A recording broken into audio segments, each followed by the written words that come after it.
Hello बच्चों, नमस्कार। NCERT maths में आपका स्वागत है। बच्चों, आज हम पढ़ेंगे क्लास 7 प्रश्नावली 1.1। चैप्टर का नाम है पूर्णांक। तो पूर्णांक को पढ़ने से पहले हमें पूर्णांक के बारे में पता होना चाहिए। तो पूर्णांक को समझने से पहले हमें प्राकृतिक संख्या के बारे में पता होना चाहिए। तो हम यहाँ लिखेंगे प्राकृत संख्या। प्राकृत संख्या क्या होती है बच्चों? हम वस्तुओं को गिनने में जो संख्या काम लेते हैं वही प्राकृत संख्या है। जैसे 1, 2, 3, 4, 5 डैश डैश डैश अनंत। प्राकृत संख्या कहाँ तक है बच्चों? अनंत तक है। अब आपसे कोई पूछे कि सबसे छोटी प्राकृत संख्या क्या है, तो आप क्या बताओगे? 1 है। सबसे छोटी प्राकृत संख्या क्या है? 1 है। और सबसे बड़ी प्राकृत संख्या क्या है? तो आप क्या बोलोगे? अपरिभाषित है। मतलब इसको क्या बोलेंगे हम? अपरिभाषित है। ठीक है। अब प्राकृत संख्या के बाद आता है पूर्ण संख्या। पूर्ण संख्या क्या होती है बच्चों?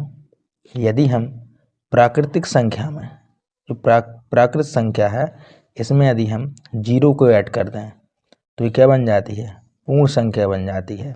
तो 0, 1, 2, 3, 4, 5 डैश डैश अनंत तक। अब आपसे कोई पूछे कि सबसे छोटी पूर्ण संख्या क्या है, तो आप क्या बोलोगे? 0 है। और सबसे बड़ी अपरिभाषित है।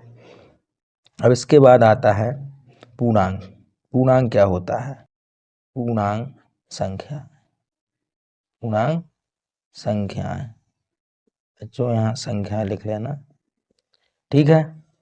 तो पूर्णांक संख्या क्या होती है? यदि हम पूर्ण संख्या में यदि ऋणात्मक संख्या को सम्मिलित कर लें तो ये पूर्णांक होगा। जैसे infinity, dash dash, -5, -4, -3, -2, -1, 0, +1, +2, +3, +4 dash dash अनंत। तो ये संख्या क्या होगी? पूर्णांक होगी, जिसमें 0 प्लस धनात्मक संख्या और ऋणात्मक संख्या दोनों सम्मिलित होती है और 0। तो ऐसी संख्या को हम पूर्णांक संख्या कहते हैं। और हमारा जो चैप्टर है वो इसी के आधार पर है, पूर्णांक संख्याओं के आधार पर ही है। ठीक है बच्चों, तो हम प्रश्नावली 1.1 को सॉल्व करेंगे। इसका पहला क्वेश्चन दिया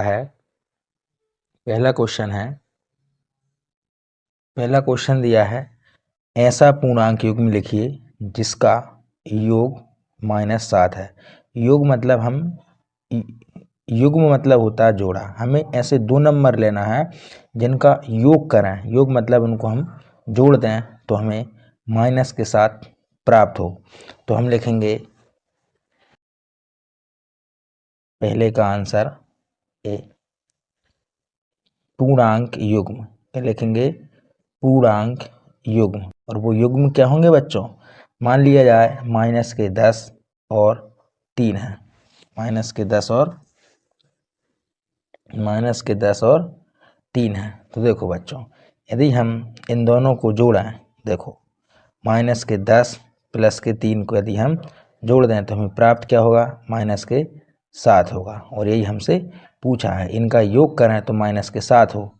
तो ऐसा युग्म क्या होगा? -10 और 3 होगा। आंसर आ गया। तो हम लिखेंगे अतः पूर्णांक युग्म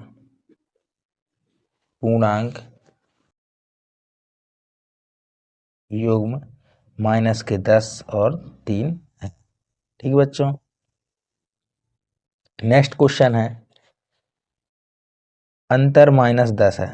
मतलब हमें पूर्णांक युग्म लेना है, मतलब वही 2 नंबर लेना है और जिनका हम अंतर कर दें तो -10 मिलना चाहिए। ऐसा युग्म हमें बताना है 10। अंतर मतलब घटा दें। तो यहाँ पर हम लिखेंगे ऐसा एक दूसरा क्वेश्चन पूर्णांक युग्म। पूर्णांक युग्म, ऐसा युग्म क्या होगा बच्चों? ऐसा युग्म होगा, मान लेते हैं -6 और 4। यदि हम 6 में से 4 को घटा दें तो हमें प्राप्त होगा -10, और यही हमसे क्वेश्चन ने पूछा है, -10। देखो ये आ गया ना -10। तो ऐसा युग्म क्या होगा बच्चों? ये ऐसा युग्म होगा -6 और 4। ठीक बच्चों, आंसर। 3rd नंबर का क्वेश्चन है, योग 0 होना चाहिए। मतलब हमें 2 नंबर लेना है और उनका योग करें तो हमें 0 प्राप्त हो। मान लेते हैं वो नंबर क्या होंगे? सी नंबर का है, मान लेते हैं -2 और +2 होंगे। ऐसा युग्म क्या होगा? -2 और +2। यदि हम इसको जोड़ दें तो क्या प्राप्त होगा? 0। यही हमसे क्वेश्चन ने पूछा था बच्चों। नेक्स्ट क्वेश्चन है, एक ऐसा ऋणात्मक पूर्णांक युग्म लिखिए। ध्यान देना भाई, क्या लिखा है? ऋणात्मक पूर्णांक युग्म लिखिए जिसका अंतर 8 है। हमें दोनों नंबर कैसे लेना है? ऋणात्मक, और जिनका अंतर करें तो क्या आना चाहिए? +8 आना चाहिए। तो ऐसे 2 नंबर हमको लेना है। तो हम यहाँ लिखेंगे दूसरे का ए नंबर का क्वेश्चन है, ऋणात्मक पूर्णांक युग्म। ऋणात्मक पूर्णांक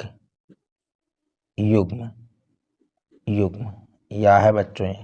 तो ऐसे 2 नंबर बताओ, क्या होंगे 2 नंबर? वो मान लेते हैं वो 2 नंबर है -2 और 10।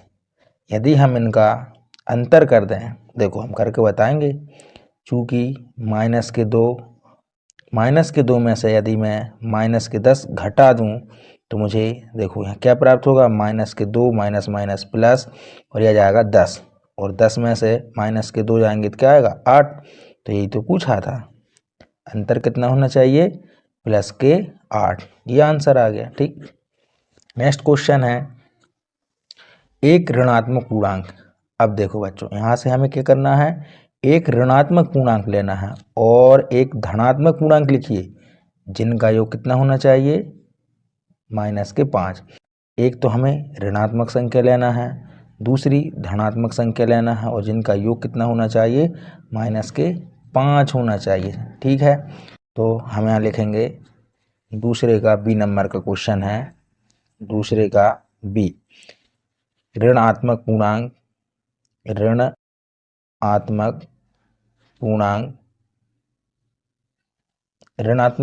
क्या है बच्चों? मान लेती है -6, और धनात्मक पूर्णांक क्या होगा? 1 मान लेते हैं, और इनका हम क्या करना है? योग करना है। देखते हैं -5 आता कि नहीं। इनका योग करो, लिखो, चूँकि -6 प्लस योग करेंगे तो प्लस लगाएंगे, यहाँ जाएगा 1। इनको देखो, अब -6 में से प्लस का 1 जाएगा तो माइनस के कितने मिलेंगे? 5। यही हमसे पूछा था। तो वो युग्म क्या होगा? -6 और 1 होगा। ठीक, अगला क्वेश्चन है, एक ऋणात्मक पूर्णांक और एक धनात्मक पूर्णांक लिखिए। देखो सेम क्वेश्चन है इतना, फिर जिनका अंतर -3 है। देखिए यहाँ पूछा था हमसे योग -5 है, और यहाँ पूछ लिया हमसे अंतर -3 है। चलो ऐसे 2 नंबर बताओ। ठीक है बच्चों, हम मान लेते हैं ऋणात्मक पूर्णांक। एक ऋणात्मक पूर्णांक क्या होगा? -1 है, और धनात्मक पूर्णांक जो है वो 2 है, और इनका हम अंतर कर दें तो हमें -3 प्राप्त होगा। देखो कैसे? चूँकि -1 -2 और ये हो जाएगा -3। क्वेश्चन ने हमसे पूछा अंतर, तो -1 में से हम +2 को घटाएंगे तो हमें -3 प्राप्त होगा। तो वो 2 नंबर कौन होंगे? -1 और +2 होंगे। ठीक है, नेक्स्ट क्वेश्चन है, किसी प्रश्नोत्तरी के 3 उत्तरोत्तर चक्रों में टीम ए द्वारा प्राप्त किए गए अंक -40, 10, 0 थे, और टीम बी द्वारा प्राप्त किए गए अंक 10, 0, -40 थे। किस टीम ने अधिक अंक प्राप्त किए। ठीक है बच्चों, इतना क्वेश्चन हम सॉल्व करते हैं। ठीक है, उसके बाद आगे देखते हैं क्या बोलता है। ठीक है, यहाँ लिखेंगे